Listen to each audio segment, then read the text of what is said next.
La entrevista. Escuchar es compartir conocimiento. Yo creo que hoy el entrevistado no está nada nervioso porque es un habitual de la casa. Gabriel Araujo, ¿cómo estás?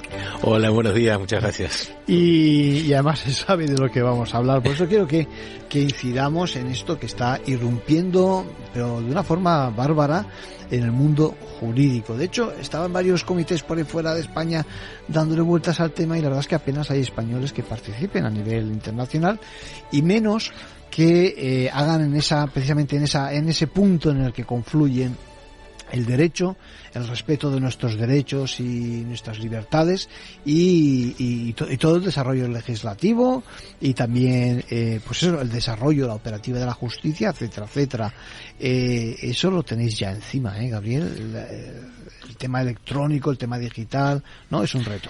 Claro, y además nosotros, el caso mío, que soy perito en informática forense, auditor de sistemas, muy fan de la tecnología, ¿sí? Al mismo tiempo estamos intentando dotar de un marco ético y bueno, de un marco seguro, que realmente el uso de la tecnología sea seguro. No es usar la tecnología porque sí, per se, sino realmente hacerlo en un entorno seguro y garantista, ¿no?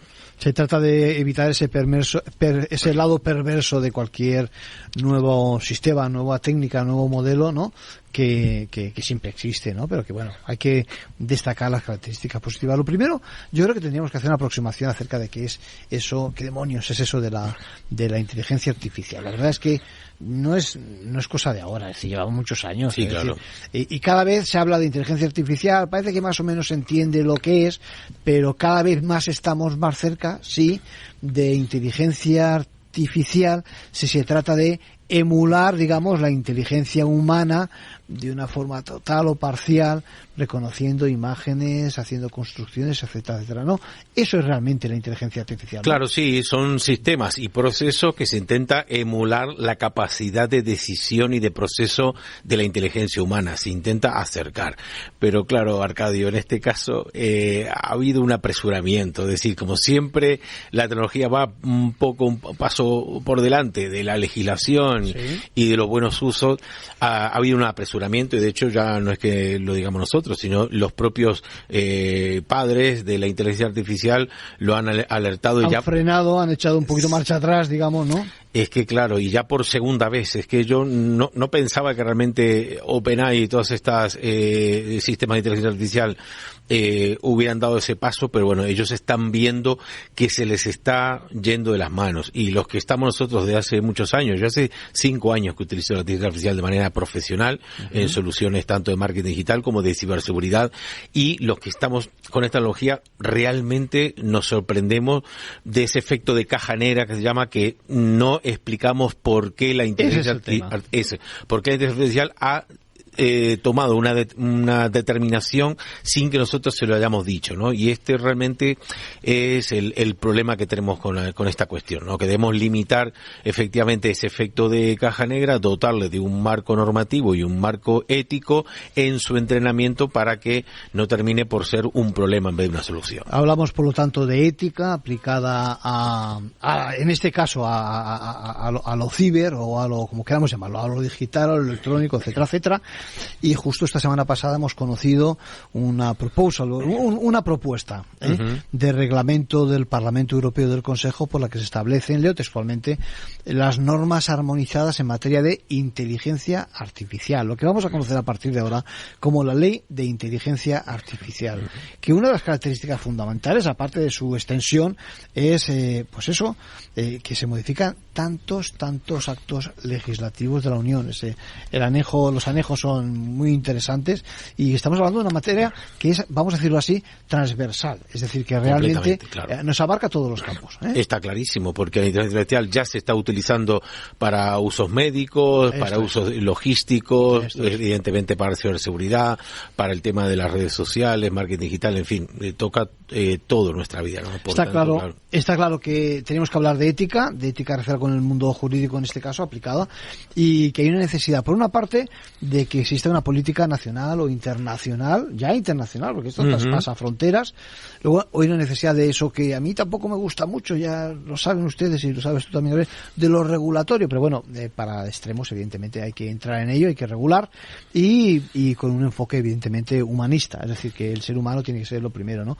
Me estoy acordando de aquel primer acuerdo ya del 2021, donde se hablaba precisamente, 193 estados, si no recuerdo mal, hablaban de una recomendación sobre la ética de la inteligencia artificial en el entorno de la UNESCO, ¿no? Era un primer intento normativo a nivel mundial y ahí se hablaba, pues eso, de derechos humanos, etcétera, ¿no? ¿Te acuerdas de...? Sí, incluso desde antes, en la Unión Europea desde el 2016 ya se está hablando de este marco regulatorio. Lo que pasa que, bueno, yo creo que se han dormido un poco los laureles. Fíjate que la explosión de la inteligencia artificial generativa con esto de ChatGPT, que lo tenemos desde noviembre del año pasado, pues estos trabajos con respecto a esta ley de inteligencia artificial, fíjate que se van a tratar en el plenario del Parlamento Europeo en este mes de junio, ¿sí?, para establecer esa ronda de consultas con los países para luego a fin de año poder tener un texto legal. Yo creo que es mucho tiempo, ¿no? Yo creo que se han dormido un poquito en los laureles, porque ya es una cuestión que ya está afectando. Ya tenemos incluso las primeras víctimas de la inteligencia artificial, porque la inteligencia artificial tiene capacidad de matar. Esto es lo escandaloso, que realmente no se está diciendo con todas las palabras, y ya tenemos lamentablemente un ciudadano belga que ha terminado suicidándose precisamente por un chatbot de inteligencia artificial que con estos trabajos que estamos viendo de la Comisión Europea realmente sería una de las partes de los riesgos inaceptables de la inteligencia artificial. Es decir, que la Comisión Europea está trabajando sobre esa idea de unos riesgos inaceptables, de un riesgo alto, y efectivamente poder, segmentar todos estos apartados por los cuales la inteligencia artificial debería tener ese marco regulatorio. Déjame que te haga un matiz. Has hablado de ChatGPT y mucha gente no lo sabrá. Estamos hablando de un producto de OpenAI, de inteligencia artificial, que en vez de predecir, digamos, la siguiente palabra, el siguiente token, ¿no?, que se dice en el sector, lo que hace es que nos permite tener una conversación con la máquina. Claro, fundamentalmente es una interfaz de usuario, pero que depende de lo que hemos alimentado previamente, ¿no?, y de la fórmula que le hemos dicho en que nos tiene que contestar. ¿Es así? Sí, además, mira, a principios de año yo estuve en el Consejo General de la Abogacía Española precisamente hablando de inteligencia artificial, y allí en directo pues desarrollé un malware, con lo cual, claro, la gente se quedó sorprendida en el hecho de que se puede utilizar también para unos usos completamente maliciosos, ¿no? De hecho, ya se está utilizando para mejorar esos intentos de estafa, de phishing, mejorando esos emails falsos que nos están llegando, y también generando esas páginas web falsas, emulando esas páginas oficiales para que demos clic y introduzcamos ahí nuestros datos. Así que en el caso de ChatGPT específicamente, sí que ya se está utilizando con fines delictivos. Además, con respecto a la recogida de datos, incumple por lo menos 4 de los preceptos del Reglamento de Protección de Datos, porque realmente está bastante difuso el hecho de que le digan que, bueno, que nuestros datos van a ser entregados a un servidor en California. Además, esos son los términos de uso, pero bueno, perdemos el control del todo, está claro. Efectivamente, y hay que tener en cuenta que la inteligencia artificial sí que necesita alimentar con muchísimos datos todo este tema, y estos datos nuestros están a disposición, claro, de los resto de usuarios. Le ha pasado a Samsung en la semana pasada, que utilizó ChatGPT para limpiar código fuente, y resulta que lamentablemente... ¿Ha limpiado lo que no debía o qué? Efectivamente, han subido líneas de código de parte del secreto industrial, y eso se puso a disposición del resto de usuarios, ¿no? Al final, como jurista, lo que tengo que decir es lo que pretendemos todos, ¿no? Que se haga una promoción y un respeto de los derechos humanos, ¿no? Que la dignidad del individuo es lo primero, y que también, por ejemplo, que nos centremos en eso, en la cultura de la comunicación y de la información, pero la información veraz, ¿no? Porque si no, todos los temas de inclusión, de género, de medio ambiente se van a ver vulnerados, y al final pues nos encontramos con que los derechos humanos, las libertades públicas van a verse totalmente afectadas, ¿no? Hay que poner más hincapié en todo ese tipo de cosas, los temas de género, repito, de religión, de nacionalidad, todo eso relacionado con la información. El otro día me decía, en este comité me decía uno, decía, es que en el momento en que hablas con cualquiera de estas fórmulas de ChatGPT, etcétera, aunque te digan que están informando de que tus datos son tratados, un poco lo que decías tú, está haciendo un sesgo, está haciendo un perfil de cómo eres tú, y también la contestación va en función de ese perfil tuyo, ¿no? ¿Es así? ¿Sí? Exactamente. De hecho, este documento, precisamente la Comisión Europea está trabajando en ese sentido, ¿no?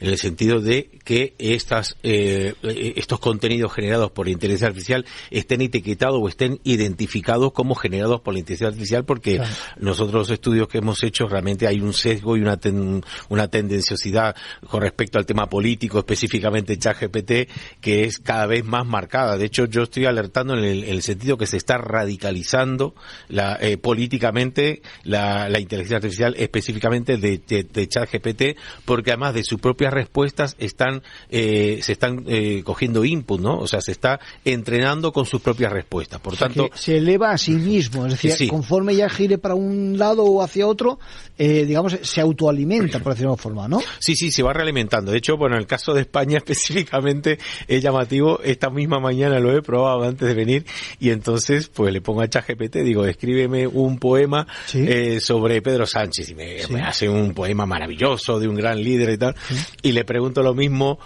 sobre Santiago Abascal, y dice que no lo puede hacer porque eso le está prohibido los términos de uso, ¿no? Es decir, que está tomando un posicionamiento político muy determinado, y que se va radicalizando. Yo desde enero hasta ahora sí que veo que se está cada vez radicalizando más, ¿no?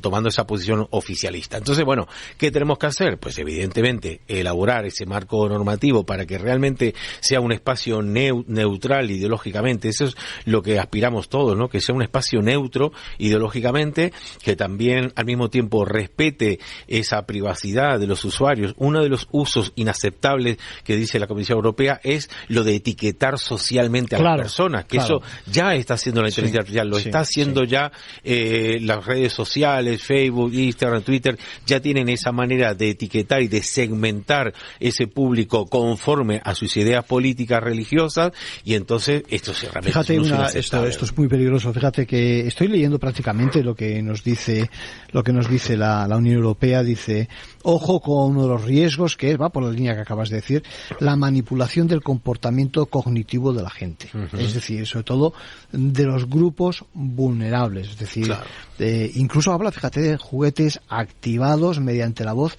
que suponen un propio peligro para el propio niño. Otro de los riesgos, por ejemplo, dice, la clasificación social, por donde ibas tú. Es decir, cómo nuestros comportamientos, nuestras características personales se incorporan precisamente a todo este tipo de sistemas neuronales, diríamos así, ¿no? Son información, son, digamos, bytes o como quieras, piececitas pequeñas de información que se van sumando, pero donde nos cazan en cuanto a nivel económico, social, nuestros gustos, nuestras preferencias, la orientación sexual, los temas de religión, nuestro pensamiento ideológico en general. Eso evidentemente es un caldo de cultivo perfecto para la exclusión y para la discriminación, ¿no? Por eso tenemos que estar los juristas encima mirando a ver cómo se produce. Y luego, al final también, todos los temas que, bueno, eso parece que los tenemos más asumidos, pero que aquí ya se disparan. Y es el tema de la identificación biométrica. Es decir, ahí en ese sentido, pues bueno, claro, todo el reconocimiento facial supone que a partir de ese momento pues nos tienen cazados, por decirlo de una forma, en cuanto a para configurarnos y para poder alimentar, reconocer patrones, no predecir datos y generar más texto o más información, la que fuera, ¿no? Sí, este texto está trabajando con respecto a la identificación biométrica en directo. Sí que contempla algunas excepcionalidades, como es el tema jurídico, efectivamente, si después... Seguridad me refiero a temas de investigación criminal. Claro, o sea, que no para lleguemos... eso es fundamental, claro, pero que no lleguemos a lo de China de ahora mismo, que ahora mismo están todos los... Bueno, creo que las reglas en China son distintas. Sí, pero es decir, que no estamos hablando de un Estado en el sentido de un Estado con un derecho implantado, Estado de Derecho que decimos, ¿no? Claro, libertades. Pero ahora mismo este es el reconocimiento facial, se reconoce a todos los ciudadanos que van por la calle con total impunidad en el sentido de ese, ¿no? Sí. Y esto es lo que no la Unión Europea, en este caso la Comisión Europea, no quiere que lleguemos a eso. También es cierto que hay otros apartados que nosotros lo sabemos bien, el reconocimiento facial, por ejemplo, para el acceso seguro a determinados ámbitos laborables, por ejemplo. Bueno, esto está admitido y de hecho, y nos ayuda, es la parte positiva. Exacto. De esas herramientas, ¿no? Sí, bueno, eso sí, el estatuto... Si está bien protegido, sí, y si el estatuto lo avisan, etcétera, está claro. Efectivamente. Sí. Fíjate, a mí, yo no reparaba hasta que lo leí con detalle sobre uno de los aspectos que exige la Unión Europea. Dice, tenemos derecho, el mero derecho, a que se nos comunique que estamos en las proximidades o relacionándonos precisamente con alguien que utiliza inteligencia artificial. Y es verdad, no es ninguna tontería. No es lo mismo que yo ahora esté, frente al ordenador escribiendo un texto o dictándole un texto, que lo esté haciendo con alguien que aporte algo más, que saque otro tipo de conclusiones, aunque me ayude también integrando algún texto, pero claro, llega a otras conclusiones, ¿no? Sí, sobre todo para combatir además, sobre todo el tema, primero, las comunicaciones, o sea, ahora mismo ya hay soluciones con inteligencia artificial para en una videoconferencia poder suplantar a otra persona. Esto es realmente grave y además ya ha ocurrido, ¿no? Realmente, incluso hasta las entrevistas de trabajo están los responsables de relaciones humanas están viendo específicamente que está ocurriendo esto, que es gente que está suplantándose, o sea, está utilizando la imagen de otra persona para esa entrevista de trabajo. Lo hemos visto también con el tema de Trump, por ejemplo, que lo sacamos como detenido y demás, todo esto generado de manera artificial, y entonces, bueno, lo que se busca en este marco regulatorio es que esos contenidos estén debidamente identificados, porque el tema realmente de las deepfakes, este es un problema gravísimo, y bueno, yo vengo alertando de esto de hace yo me acuerdo, muchísimo. Te iba a decir ahora, me acuerdo que hace 3 años aquí ya estábamos hablando, en esos momentos, me acuerdo que hice yo un comentario acerca de que ojo, que pueden suplantar nuestra voz con lo complicado que es. Y me acuerdo que, bueno, fue tu apreciación y dijiste, bueno, la voz y por supuesto también la imagen. Es decir, dentro de nada veremos cómo alguien, como si fuera un actor, van a hacer una imagen, y es lo que estás diciendo ahora. Tampoco ha llovido tanto, ¿eh? No, nada, es que esto va muy, muy rápido, Arcadio. Ahora mismo hay una herramienta que con 5 segundos de muestreo de la voz se puede perfectamente generar esa voz, o sea, se puede suplantar, ¿no? Estoy acordando de aquellos primeros sistemas de dictado que teníamos en finales de los años 90, que para hacer un texto en Word o lo que fuera, teníamos que, un tal Speak Up, era el que utilizaba yo, el modelo, y me acuerdo que había que alimentarlo y había que estar ahí ni sabe cuántas horas explicándole lo que fuera hasta que te cogía el acento, etcétera. Claro. Y ahora ya cualquier programa de Word yo lo hago así, es decir, dicto los textos, luego lo corriges un poco, pero te lo eso que estabas haciendo ni más ni menos que era entrenamiento de la inteligencia artificial. Tú fíjate, pero era poco inteligente el que estaba al otro lado, en esos momentos, pero bueno. Es verdad. Mira, yo mañana tengo que intervenir en una cumbre mundial de management y voy a hablar de este tema sobre todo, porque a las empresas sobre todo es importante recalcarles esto, porque les está pasando una cosa increíble, Arcadio, y es que en estos últimos meses, con esto de la moda de ChatGPT, de repente muchas empresas empezaron a entusiasmar y empezaron a despedir empleados por este tema, porque diciendo, mira, esto ya... Sí, porque han utilizado el ChatGPT, por ejemplo, y esos plugins para contestar automáticamente emails, por ejemplo, toda la parte de departamento de marketing. Ahora llevamos una revolución de por lo menos un par de meses muy potente en este tema. Ese interface que decíamos, es decir, la relación entre el tercero, cualquiera de nosotros, cuando nos contactamos con la empresa, sustituye a una persona con cara y ojos por una de esas herramientas. Pero claro, lo que decíamos antes, no le dicen que está con una de esas herramientas, ¿no? Claro. Incluso a nivel de los community manager también se están retocando ese tipo de puestos, se está despidiendo a gente utilizando inteligencia artificial. ¿Qué es lo que está pasando? Las respuestas no son adecuadas, lo que tú decías, ¿no? Claro. Se está notando, el cliente de esa empresa está notando que están hablando con una máquina, ¿no? Ya sabemos el tema de lo desagradable que es para muchos el tema de hablar con una máquina, pero que te responda una máquina. máquina. Sí, pero acabará siendo agradable, es decir, estoy seguro que se mejorará pero a todavía un punto que no seremos capaces de diferenciar entre una cosa y lo otra. que pasa que no está todavía eso incorporado en nuestro sentimiento o en nuestra costumbre. Entonces, que no somos robots, que somos personas. Entonces los clientes de muchas empresas están tomándolo como un agravio y entonces no quieren. O sea, que lo rechazan también como sistema. O sea, que comercialmente, digamos, no gusta. No gusta. Entonces, ahora las empresas desandando este camino, volviendo a contratar a estas personas. Y yo lo que digo, y es lo que les voy a decir en esta cumbre de management, oiga, en vez de despedir a la gente, ¿por qué no les preparan en este campo para que la inteligencia artificial sea una asistencia y en todo caso pueda ser revisado, ¿no? Por el elemento humano y humanizar un poquito la contestación, que es perfecta, se le puede dar en un lenguaje formal, en un lenguaje más coloquial o más informal. Pero es cierto que también debería ser revisado esas contestaciones por personal humano. Así que bueno, estamos ahora en este escenario que yo creo que la palabra, y aquí me pongo yo la gorra de jurista, la palabra es prevención. Es decir, tener unas bases, unos criterios que se establezcan, que se implanten en todo ese tipo de soluciones, porque además no es lo mismo eso que llevamos muchos años con esto, y es que el texto predictivo, por ejemplo, predictivo que se dice, es decir, estamos escribiendo un WhatsApp o un lo que fuera y la siguiente palabra nos viene como una opción, o a veces no, y le damos que sí y enviamos una palabra que no tiene nada que ver con lo que estábamos diciendo y encima quedamos muy mal, ¿no? Pero eso es difícil, pero claro, el paso siguiente, esta parte ya de más inteligente, es todavía lo complica todavía mucho más, ¿no? Totalmente.